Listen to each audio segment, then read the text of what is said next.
Madam Mayor, we are recording and live on YouTube. You can begin whenever you wish. Okay, great. Thank you very much, Madam Clerk. Welcome, everyone. Of course, this is our regular council meeting, one of the, I guess the second last before the end of the year. Before we begin, just to remind you, the meeting is being live streamed and recorded. It's available on the Township's YouTube channel, and we do have participants joining us from Zoom as well as the chambers. So if there is anybody on Zoom, please be sure to raise your hand. I'll just start with calling the roll. We have Mayor Nelson. Present. Councillor Watt. Present. Councillor Bort. Present. Councillor Johnston. Present. Myself, Heather Watson. We have our clerk, Martina J. Hartwig. Good afternoon. CAO, Elena Arthurs. Interim Treasurer, Paul Creamer. Our Chief, Chuck Pedersen. And then also on Zoom, we have our planner, Christina Coulter, and Manager of Public Works. Hello, Christina. Jake Condon is with us too. Hello, Jake. And I think that's everybody. So quorum of council in attendance. I'll now call the meeting to order, beginning with the land acknowledgement. We respectfully acknowledge that we are on the treaty and traditional territory of the Michi, Sagig, and Ishibay. We offer our gratitude to the First Peoples for their care for and teachings about our earth and our relations. May we honor those teachings. And just pause for a moment of silent reflection, please.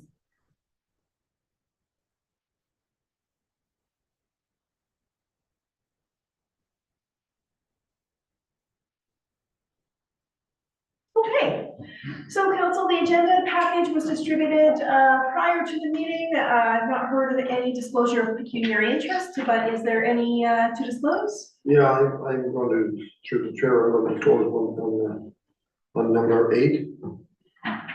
On item number 8, most certainly. Okay, thank you very much.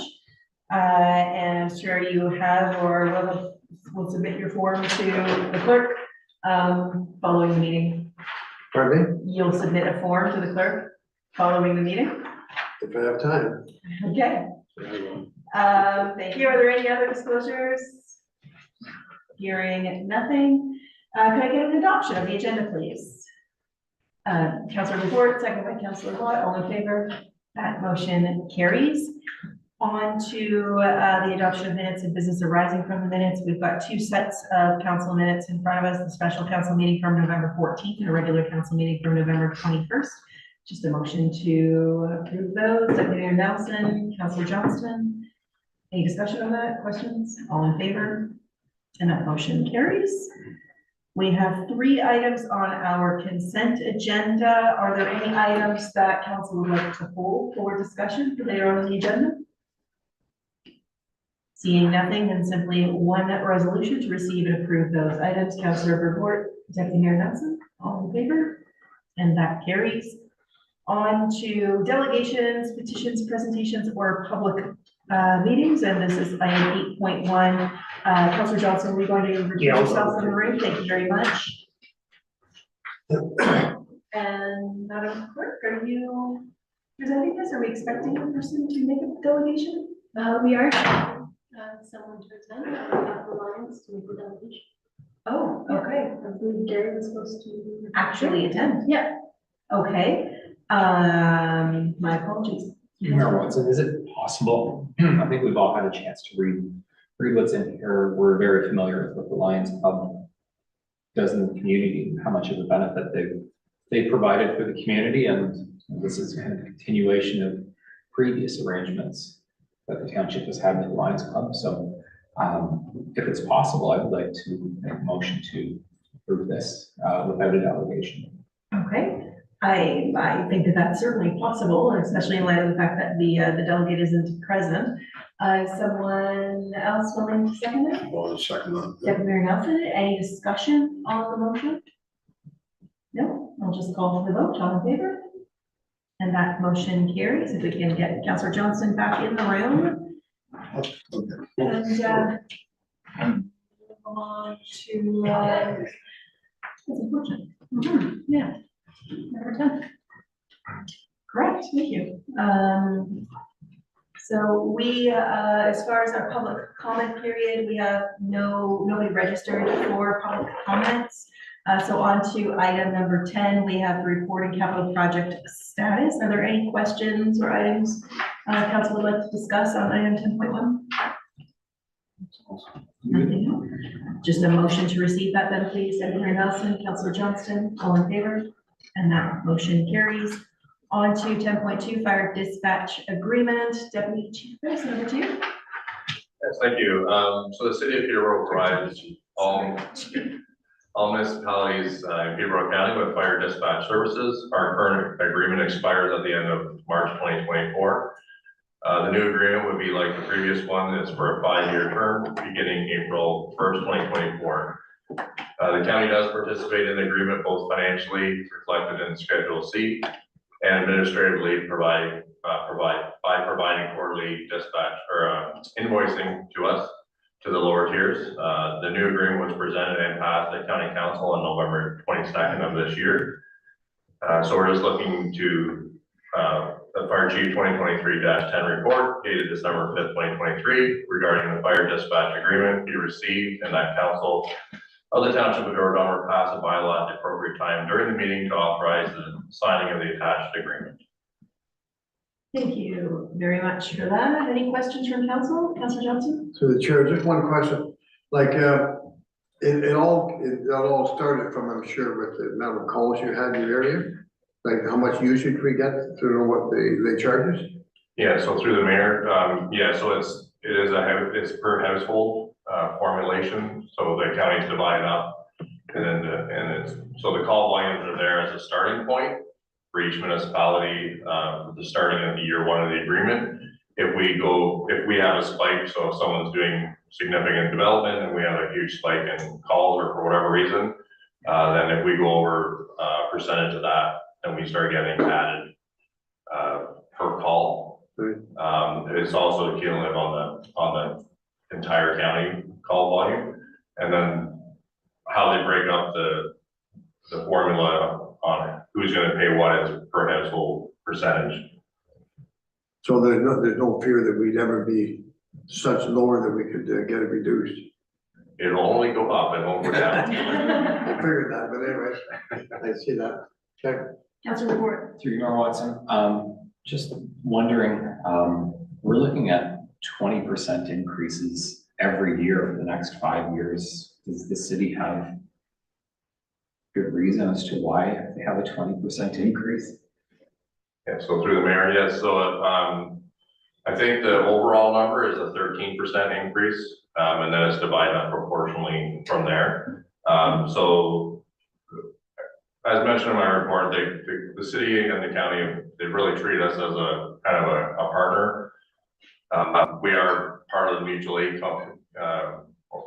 agreement between the city and the county. We've been really paying a lot less than what we should be paying, what it costs to run that dispatch service. If we look at our agreements, they've taken on Northumberland County. They're doing all of Northumberland County. They recently engaged with a couple other dispatch services that have closed. So they've taken on some other work there, and we're still paying less than those other people are getting the same service. So this increase was just as the same agreement was talked about last time. It was an eventuality that we have to catch up to reality. So this is part of that catching up period, but I would say that we're still doing better than others because they are treating us a little bit as a partner because we are in that shared services, we help each other out type of process. So hope that answers your question. But I guess, sorry, if I can add to that, they do have, like, there's a lot of things coming in. Like I know that there's grants out there that the city is trying to get, and there's funding out there there's next gen 911. There's, the staffing, training, the certification that's coming to them, the same as that is for us. The professional standards that they have to meet. So there's a lot of other pieces and components between hardware, software, and training that is driving up the cost of delivering the service. Councilor Watt, you had a question? Question, comment, more whatever. And I did read that that we are playing catch up basically, and with comparable agreements, our increases are within spec to what they should be for us to be paying our fair share. And it certainly sounds like we get good service and you're very happy with what we get, so I'm fully in favor of, making a motion to to approve the recommendation. Okay, I will hold you there because I do have a question, but I'll take your motion when we're ready for that. Any other questions? Okay, you touched on it a little bit, Chief, the next gen 911, and I know that could be a delegation presentation. But just for the community's sake, what that looks like kind of on a going forward basis at a high level, like what is next gen 911? Well, it's basically a technology that has incorporated, different ways of doing business than just a phone line. So, you know, whether it's texting or videos or photos, being able to somehow collect that information and getting it, out to either responders. There's still a lot of conversation going on, from what's going to be possible. There's the next gen 911 is a phase-in process. So there's some mandates that have to be met first, and then, you know, they're going to increase that capacity. I don't sit on that dispatch, that NG 911 committee, so I don't know a lot of the fine details of that. But it's just going to be, you know, the world is changing with technology, from everyone just having a landline to calling 911 and all the different elements out there. So this will be a way for them to sort out and get information quicker to the first responders to understand what they're facing, potentially before they get there. Thank you for that. And I think, Deputy Mayor Nelson, you probably recall we received a presentation at County Council not long ago on this, and was it 30 years or something like that since the 911 system had been actually overhauled or launched. You know, so just the changes in that technology now needing to play catch up is an important piece. So thank you for that. Okay, Councillor Watt, you're going to make a motion? I would make a motion to follow the recommendation to proceed with the next 5-year plan. Thank you very much, Councillor Johnson. Any discussion on the motion? All in favor? And that motion carries. Thank you very much. On to item 10.3, the 2024 budget update. And I will hand it over to our interim treasurer, Paul Kramer. Over to you, sir. Thank you, and through you, Madam Mayor, to council. Before you is a report, just updating some of the changes that has occurred since it was the first draft of the budget. Those changes are outlined in the report. They amount to $2,400 and $2,427. The overall increase remains at 7.4%. And at this time, I'm looking for direction to basically finalize the budget, provided no changes from your perspective. You accept the budget as is, and a final draft will be, or final budget document will be prepared for the next budget meeting. Okay, thank you for that. So if I can just piggyback on that. So as a council, we received I think the first presentation of the budget to council came to us on October 31st, I want to say, and November 1st over 2 sessions, and then had an opportunity to take away, ask questions. We had the working session, we've had a public meeting. So in the timeline process, which I'm used to seeing in your presentations, you know, this is the second last step of that. So the intention after this evening would be for a final budget document or final budget to come forward for formal approval on December 19th. Is that the actual date? And you probably already said that, I apologize. So on that, council, any comments, questions, changes, requests, discussion? Councilor Johnston. To the chair, I'm gonna make one comment. When this started, I would have never dreamt that I would pass something that high personally, which I told you before, what I would feel realistic. But when I see that the amount put into the joint building, I appreciate where we're at, and I can live with that. I know that's going to be crazy down the road, because every month, every year we wait, it's going to dumbing by a million, I'm sure. So I mean, it's for what's left in the budget after you take that out, I think we're pretty tight on everything. So I can appreciate and support it, except the fact that I was not happy with the total amount, but But when we've got to wait for the joint building, I can understand where we're at. My comment. Thank you for that, Councillor Watt, and then. Yes, through you, Madam Mayor. No, I think we're on track here. As it's come up before, I think based on about $256,000, this is $85 per household per year, based on the $256,000 average assessment. So that's how much our taxes would go up per household. I just like when we're doing this to remind people, this is the township portion only. There's still a county portion on top of that and a school tax on top of that. So just to bear in mind that, you know, your taxes aren't just going to go up $82 or depending on where your assessment is. There's still two more to go on top of that. And I just think people just, oh, that's not what you said. Okay, but that was only our portion, and that's something that's very important to get out to our ratepayers, that this is just the township portion. Thank you. Okay, Secretary Nelson? Yeah, I'd just like to, again, thank staff for all the hard work that's went into this budget, and I understand fully how much work does actually go in the back and forth, and anyways, I very much appreciated all the work that's went in. I feel that it's for, nobody wants to see taxes go up, but with inflation and the way it's running, and I just look at we're not being just throwing money away. We need this money, them services, and in lots of cases they want more services, but at least we're staying at the status quo and providing these services to our ratepayers. And anyways, I again thank staff for coming in with what we did at that budget. So I'm in full support of the budget.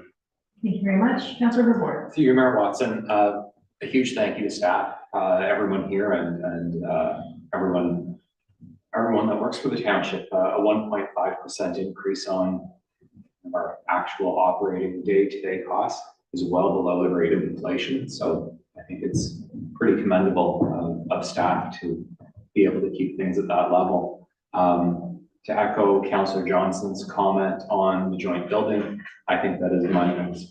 I'll take credit for the suggestion. So I think it's a great one that we stash away some extra cash now and feel a little bit less pain going forward. And then just point out too, finally, that Douro-Dummer does have one of the lowest tax rates in the county. So I don't think we're being incredibly egregious with this level of increase. Thank you for that. Just if I could ask a question more as a reminder, in terms of the capital levy for the joint building, that portion in and of itself, I can't remember the timeline where we were. I believe it was a 5-year levy that we had said. I know it was in a previous document. I apologize, Paul, for putting you on the spot on this one. I think we're in year 3 of 5 of that, and I just was looking for some sort of confirmation of what that looked like. To you, Madam Mayor, yes, you are correct.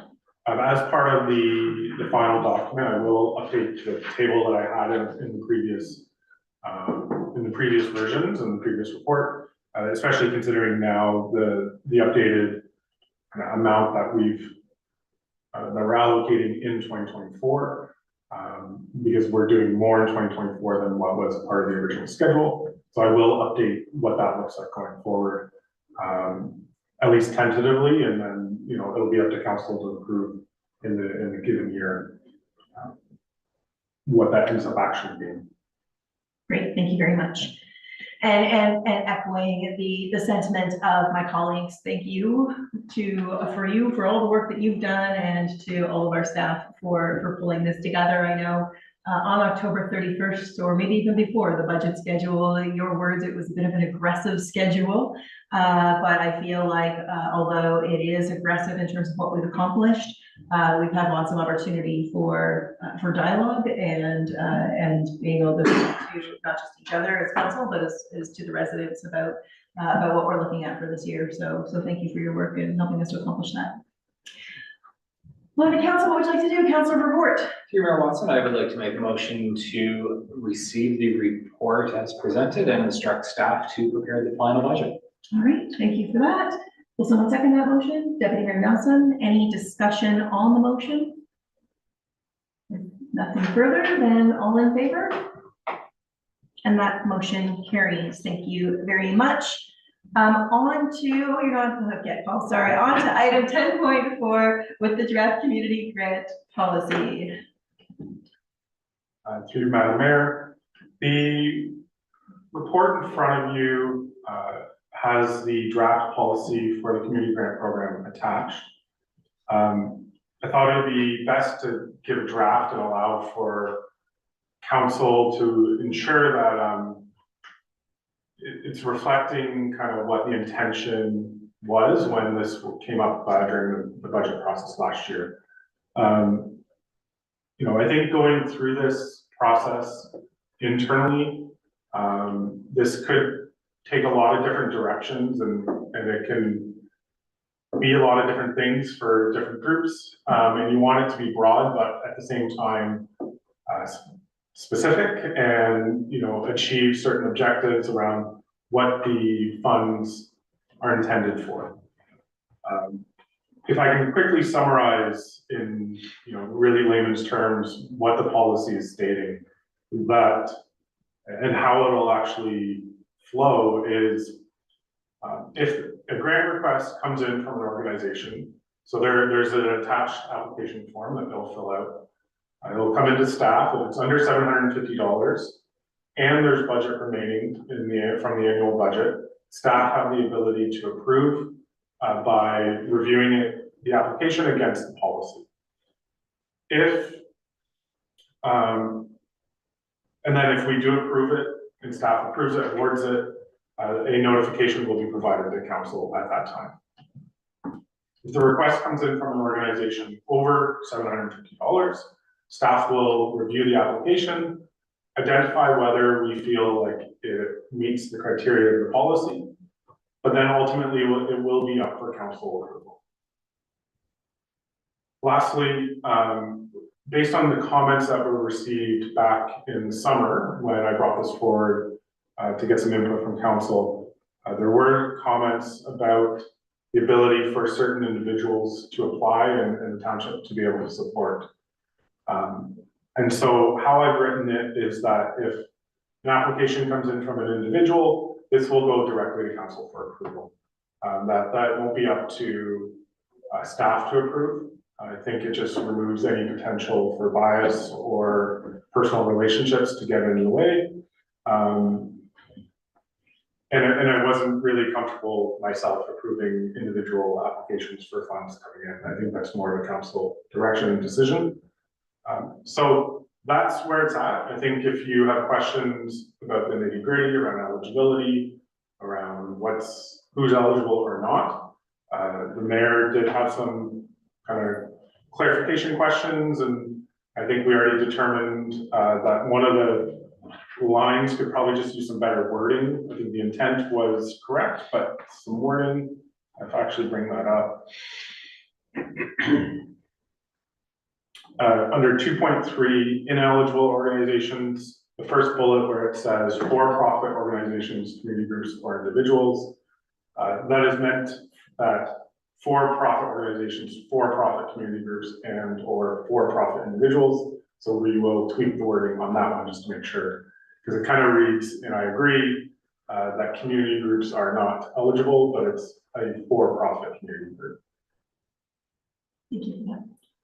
Council, over to you. Questions, Councillor Watt? Just one if I may through you, Madam Mayor. On your 2.3, Paul, please, if I may. Organizations that receive funding through Douro-Dummer's municipal budget process. Can you give me an idea of what that might be, like an example of who might get one through our budget process? Yeah, through Madam Mayor, the best example I think is the library board. So they're already getting their own budget. They've already come in through the budget process. I think the idea is that the intent of these funds are not for someone who already has a mechanism to request funds. You know, if the library board or other organizations who are already being allocated monies through the budget, it's not intended for them to come in and, you know, middle of the year and get more money. Again, it's entirely possible to approve something outside of what is included in this policy, but it's just, this policy is to guide, you know, who gets, the funds allocated. Well, thank you. Councillor Johnson? Yeah, to the chair. Paul, on, is this where the Lions would put an application in for to get the taxes waived? Would they fall into this by category or? Yeah, through you, Madam Mayor. Councillor Johnson, yes, this would be the process. They fill in the application. Now they would be able to pretty much reuse the application each year if they're coming back. Our intent is not to drastically change it. And I think that would be, the idea is that, you know, there is some consistency to the process and the how. So everyone who may be coming back each year, it's not going to change. They know what to expect. Unless a dollar amount changes. Any other questions from council? I was just asking, so a couple questions, you know, picking up from the conversation that we had prior to this evening's meeting, can you just clarify, 2.1 and 2.3, so we were just talking about the community groups specifically, so ineligible organizations, change the wording so that, as you had said, community groups are in fact eligible, of course.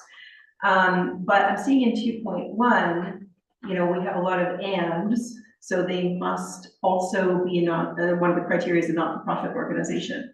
So in my mind, and maybe I didn't go through the definitions enough, but in my mind, a community group isn't necessarily a not-for-profit organization. So can you clarify what the intent was? To you, Madam Mayor, the intent is really the inverse of 2.3 that we just talked about, that it's not someone who's for-profit. Now, the definition of a not-for-profit is, I think, a bit more defined, and maybe we could change the wording on that. Where a not-for-profit is typically someone who is registered as a not-for-profit, and I think that's not the intent. It's just someone who is not trying to make a profit. Perfect.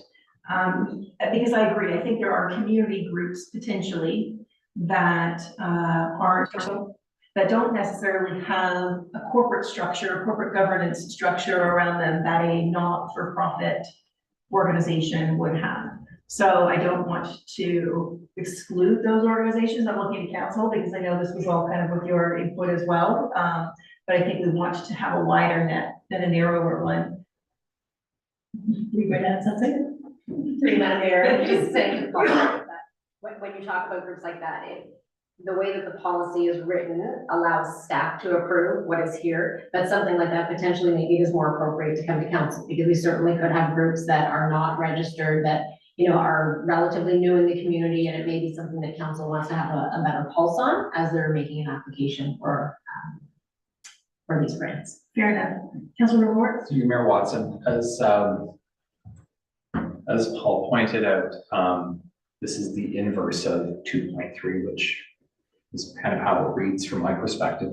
I think we could take out that line completely from 2.1 because they're already, for-profit entities are already defined in 2.3.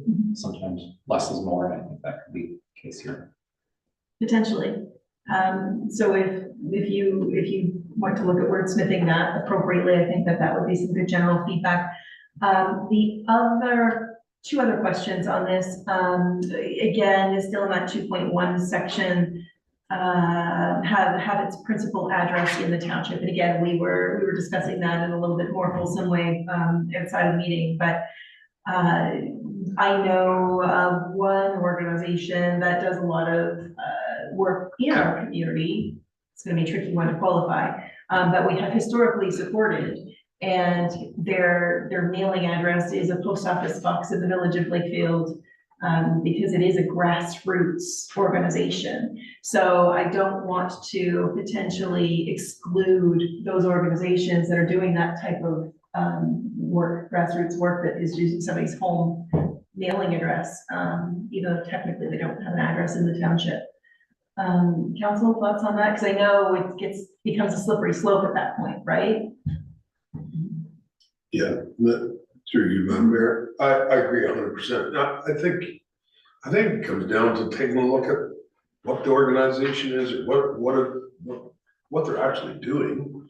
And again, if we have that, it falls down to just a single mailing address, that they don't qualify and they're doing something that is for our residents and for our community, I don't see us holding the envelope that close that we would not support them. That's my comment. Right, no, that's very Councilor Watt. Yes, through you, Madam Mayor. The eligibility for individuals, and that's where, and you were saying a slippery slope and that have a principal address in the township. And not that he's gonna come for money, but I'll just use my nephew, for instance, like Tim Watts, lived here for 40 odd years, something like that, has won Canadian championships, North American championships, second in the world was archery. But trying to find a place to live in Warsaw or Douro, in our township, not the easiest thing, so now his address is in Peterborough, but I mean, he's still born, raised, family, everything has always been here in Warsaw. He technically represents our township when he goes to these things, even though he lives in Peterborough. So there's a kind of I think that would be maybe another one where if we have something along that line that council may have to take a second look at. I don't want to open it right up, but I think take a second look at as to, somebody that just moved in last year, or just moved into Peterborough last year, but, lived here when they were 3 years old, kind of like that, moved away when they were 3 and haven't been here for 40 years. That's a different story. But when you've lived here that long and just for, other than where you could find a house to buy, kind of like that, is not a criteria as far as I'm concerned for being not eligible. So I think that one would be, I don't mind leaving it in there, but I'd certainly like to see maybe just an attitude, we're at council discretion for that particular one. Through you, Madam Mayor, I think how the policy states is all staff is going to do is indicate whether the application meets the criteria of the policy. And then it'll be up to council to determine what to do with that.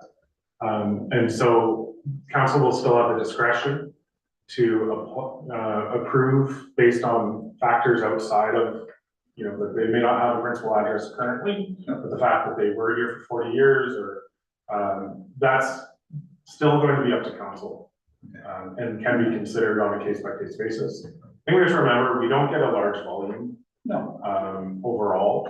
I think it's just the ones that do come in, we wanted to standardize the process and standardize the criteria. Thank you for that. That works for me. Yeah. The third and final question I had for you, Mr. Kramer, is do we want to identify any specific intake period?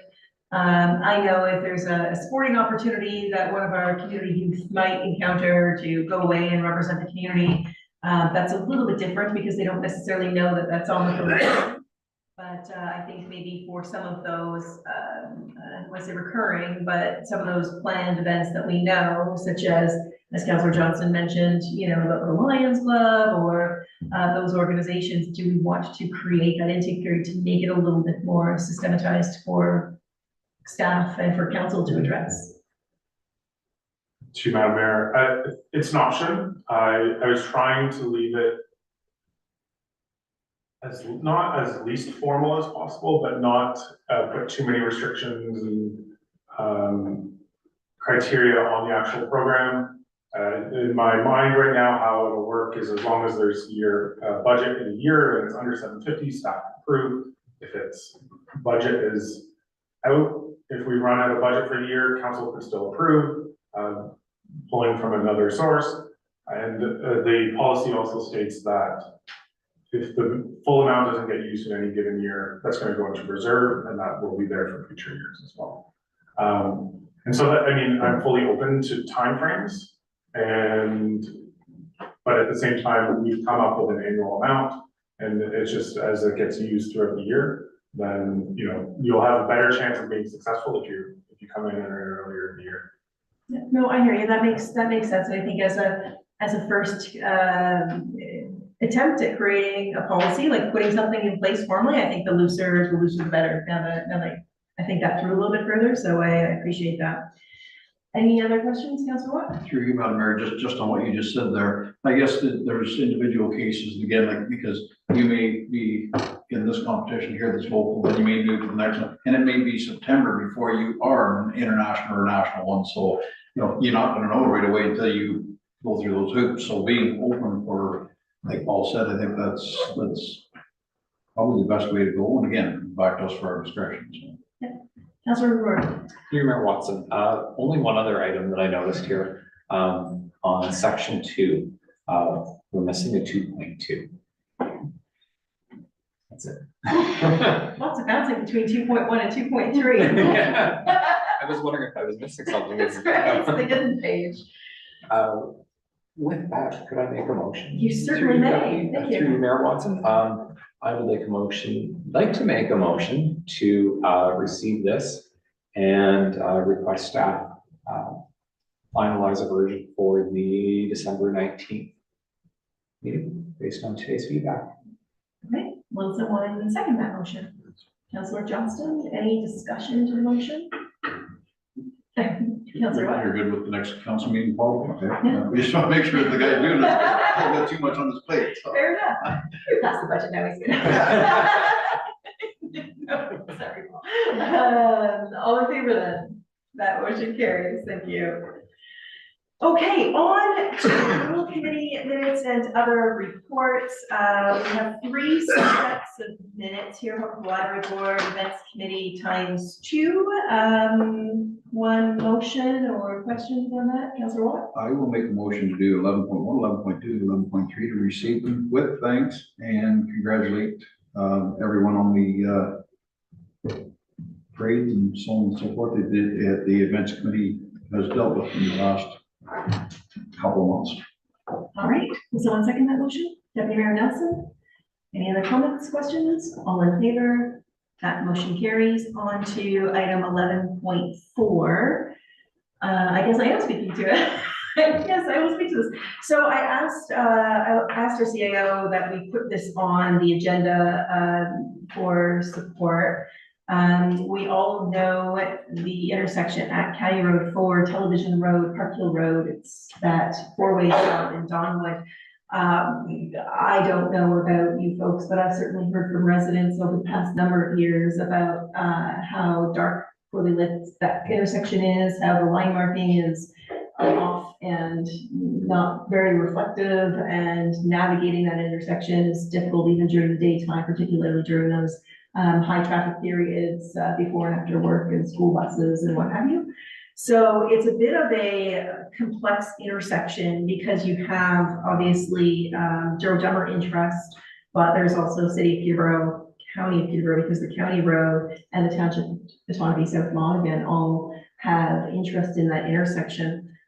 Personally, I was optimistic and hopeful that the city's transportation master plan, I know there were a couple plans we're working on, would have addressed that intersection in some fashion.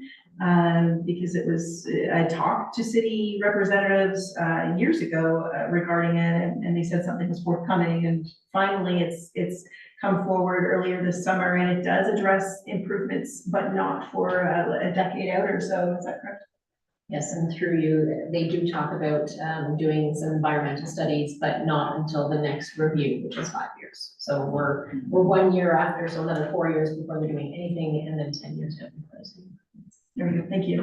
So I'm hoping that that we can start these conversations now and see if there are improvements that can be made to the intersection jointly between parties, and we can agree to something. And I think that by sending a letter from the township to the other 3 interested parties to suggest a meeting with the necessary bodies within those groups to get the ball rolling. So I'm hoping that council will support that. Deputy Mayor Nelson. Just a comment, just to make you aware, I'm all for moving forward with it, but that is, the whole intersection is under city control.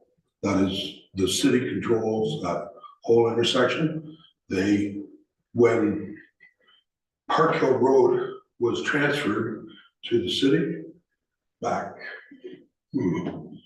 number of years ago, and from the county, also TV Road. And back a number of years ago, we also took over from the county, from TV Road. So it was during that time that the county pushed for the city, or pushed that they did not want to have control of the intersection. The intersection should be controlled by the city of Peterborough.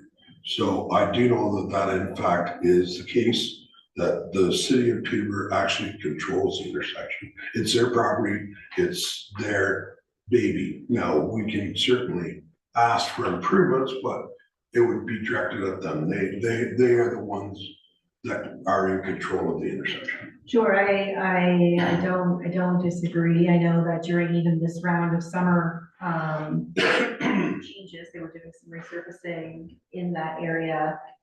They were managing and administering the project, and even challenges when it came to line marking, and the temporary line marking that they put on. It made things very difficult to navigate. So we were working with the city. I had calls, I think our clerk even had reached out to whoever it was on city staff overseeing that particular project. So I fully understand. I think that, you know, as a united group, the county, the township, and the Township South Monaghan to bring our concerns forward and see what we can do to get the city to make some enhancements would be still warranted. Yeah, Councilor Watt? Mr. Madam Mayor, I fully agree. It is a tough corner, and worse in the summertime, especially cottage country time, you know, Sunday afternoon, half the cars keep going down Highway 28, and a lot of them turn right at the four-way stop here and head in, and they'll be lined back up, sometimes back almost to Fire Hall on a Sunday afternoon, kind of like that. And for some reason, everybody seems to have lost their, not everybody, but a lot of people seem to have lost their vision on how four-way stop works, and I'm surprised there hasn't been more crashes there than not. Maybe they're down the road, or maybe we have to look at trying to get some lights there that give an advance, you know, left-hand turn there at certain times. It doesn't have to be all the time, but you know, I definitely think putting out some feelers from the county and the two townships is definitely a good start. So I would be fully in favor of that. Great. Is that you making a motion? I will make that my motion. Thank you. That we approach them, but we can always, and that we also ask the county and autonomy to do the same. Yeah, I think it's the request is that we initiate a request to sit down and have a meeting with the three other parties and us to see where we can go. Works for me. Yeah. Somebody second that, Councilor Burgore? I'll second that, and I would also like to throw in the letter that they consider a roundabout there, because it's a very efficient way to move traffic quickly. Some people don't want to do them either. I don't know if we need to be that specific in our request, but certainly it could be something that the group discusses. I don't know if there's enough land there to allow for that, because it does require Swamp on the right hand side too might hinder that. way around. Northeast corner. Yeah, But indeed. Any other discussion of the motion? All in favor? That motion carries, and I thank you for your support on that. On to correspondence items, action items. So 12.1, we have a letter from the town of Elmer requesting resolution requesting provincial consideration for amendments to the Residential Tenancies Act. What is the desire of council? Councilor Burgore, sorry. Mayor Watson, I would like to make a motion to receive only. Okay, will someone second that motion? Deputy Mayor Nelson, any discussion? All in favor? That motion carries. Item 12.2, Coleman Township letter to support conservation officer reclassification from CO. Make a motion to receive and support. And support. All right, Councilor Johnson, seconded. Councilor Watt, any discussion on the motion? Before I call for the vote, I would just simply add that I feel a little reluctant in supporting this, although I know the work that the COs do. I don't know what the impetus is, and if we're heading into some sort of contract renegotiation or what the situation is. I don't feel comfortable with the information that we have personally to support it, although I do value the work of our COs. Councilor Roar? To you, Mayor Watson, I was sitting here thinking exactly the same thing. I would be happy to receive this, but I don't know all of the mechanics that are sitting behind it and the impetus for this. It could be a political quagmire waiting to happen, or as you say, contract renegotiations. They do good work, but I'm just not too sure that it requires support. Just receive. So we've got a motion on the floor that's been seconded. Is that right? Yep. So I'll call for the vote. All in favor? And that motion falls. Councillor Report I'd like to make a motion to receive. and seconded by Deputy Mayor Nelson. Any discussion on that motion? All in favor? And that motion carries. Thank you. Item 12.3, Town of Amherstburg, request for cigarette producer responsibility of cigarette waste. What would council like to do with this? Councilor Report. Through you, Mayor Watson, I would like to make a motion to ignore or not receive. Just, So we just don't need a motion. okay. Would anyone like to make a motion? Councilor Report has identified you with not.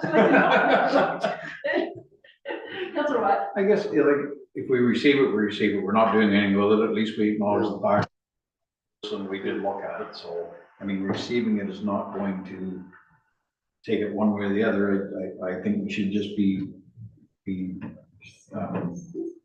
respectful of another township and approve it, or to receive it only. So you're making a motion to receive? I am. All right. Councilor Johnston will second it. Any discussion to the motion? Councilor Report. Through you, Mayor Watson, the reason why I suggested we ignore it is just because this is, it feels like it's gibberish. It's just gibberish, silly, nonsensical, and something that will never even have a hope in hell of seeing the light of day, if I may be direct. Fair enough. Any other discussion of the motion, Councilor Watt? I agree, but like I said, just for being respectful to other townships, we've put them out before, and I would hope that everyone gives it some kind of consideration, things that we put out, whether they just receive it or whether they receive support, but at least it's something that shows that we did look at it on our agenda. Fair enough. I hear your points. Okay, so we have a motion to receive on the floor. All in favor? And that motion carries.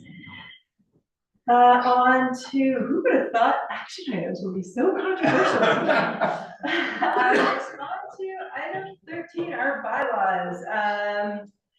We have, do we want to speak to any of them? We're just gonna walk through them.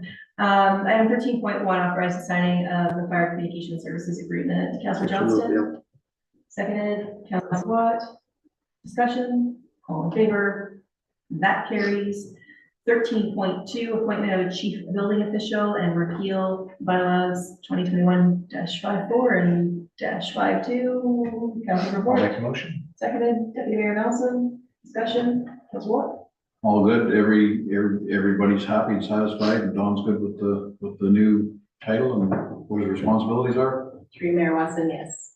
Perfect, that's good, all right, congratulate him, please. All in favor? And that motion carries. Item number 13.3. Bylaw to prohibit and regulate certain public nuisances within the township of Douro-Dummer. So this is going back to Our short-term rentals short-term rentals. discussions. I think the next two both are, aren't they? Correct. Yes. Council? I'll make a Councilor Watt? motion to do 13.3 to approve the bylaw. Seconded by Deputy Mayor Nelson. Any discussion? All in favor? That carries. And 13.4, prohibit and regulate noise within the township of Douro-Dummer and repeal 2003-59. That's an old one. Deputy Mayor Nelson? Also, Second. Councilor Report? Question? Yeah, I've got a few questions. You bet. The one on, B, operation of construction equipment without defective exhaust. I think we need to put more than just strictly construction equipment in there. Like I had a lot of complaints about, four-wheelers, Four-wheelers. with the exhaust and the noise they make going down the road and that. And a lot of people, are really not happy with, the way they've been, altered and, the noise. So I think we should have more than just strictly construction equipment in that line. And then the D, about the fireworks. Now, I'm not in favor of saying you can't have fireworks. And I don't know, if there'd be something down the road that you'd have to phone in or some darn thing, I don't know. But I mean, people have fireworks different times of the year and unless the whole township passes and you can't have them, period.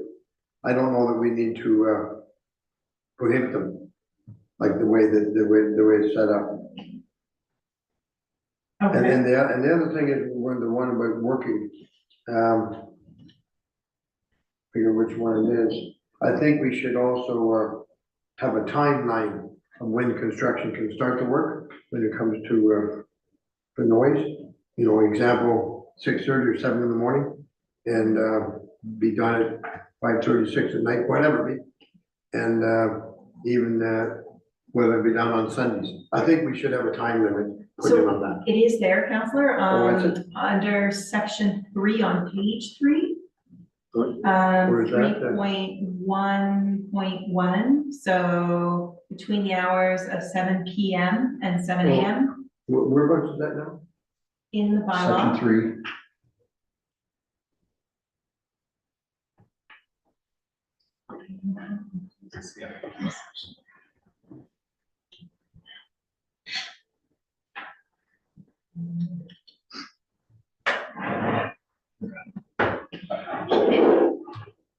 Section 3 says construction. Page 3, which one?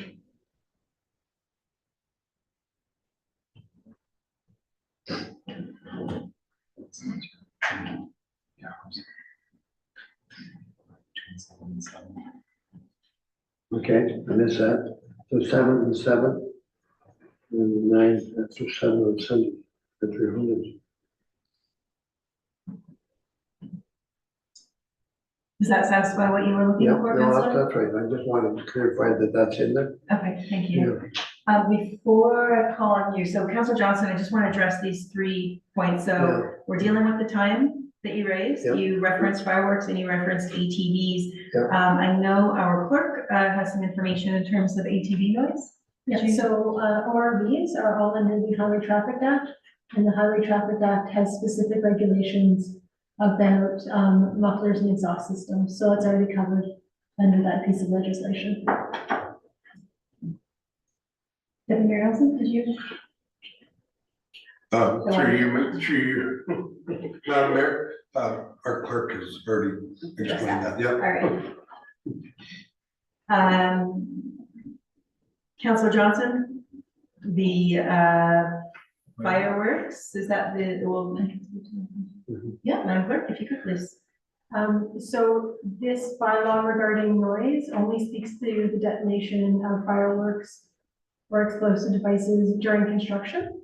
The nuisance bylaw, momentarily passed just a moment ago, it speaks to, in the nuisance party section, it speaks to fireworks being set off as a nuisance during party situations. So it doesn't ban fireworks, but if someone was having a candidate party and that candidate party got out of control and fireworks were part of that out of control party, then that could be regulated through the nuisance bylaw as opposed to the noise bylaw.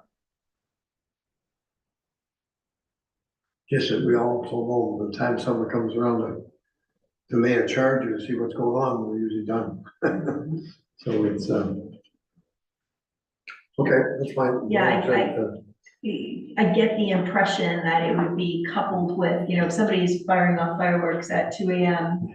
As part of an out of hand party, right? Like in those cases, it's typically, it's more than just the fireworks that are going to be problematic, I think, at that point in time. The fireworks just help relocate, for enforcement to find them better. So I think that's where they're at currently. Okay. Any other questions on, we're on 13.4, we have a motion on the floor, so we're just looking for discussion on the motion. I think there was a motion on the floor for this, yeah. You can keep it up.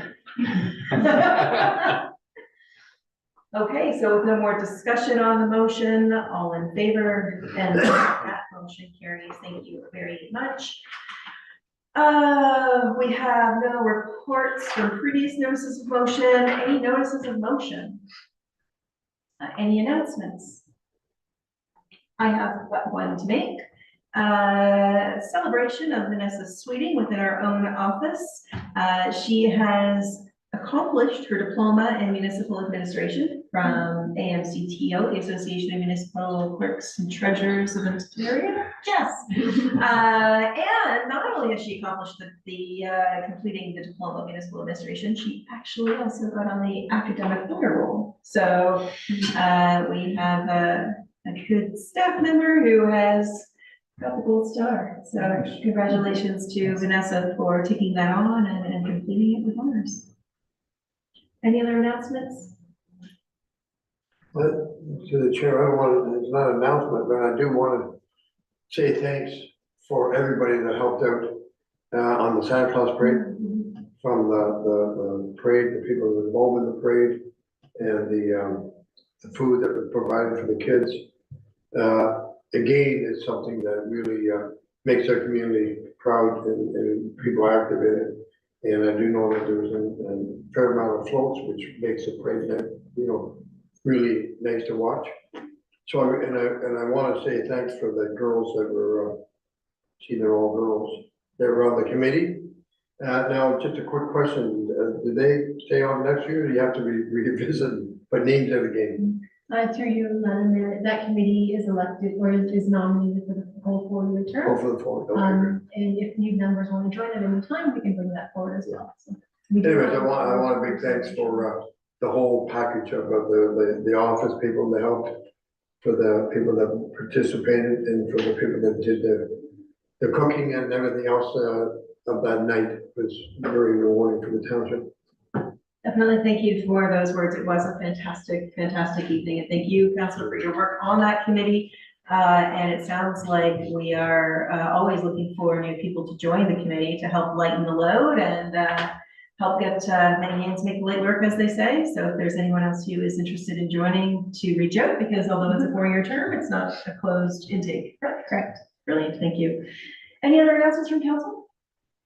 Seeing nothing, we have no closed session. So just a motion on the confirming bylaw, please. Deputy Mayor Nelson, seconded by Councilor Verboort. All in favor? That motion carries. Of course, we've got 2 more meetings booked for the year. We've got our committee of the whole meeting, which is happening on December 12th. That's next Tuesday at 10 a.m. And our regular council meeting scheduled for 2 Tuesdays from now on December 19th. Finally, just a motion to adjourn. Oh, Before, are we still doing 10? Because we talked about knocking it back to 9:30, but is that committee of the whole? I never know. I just know. Time wise, that's totally up to staff, but.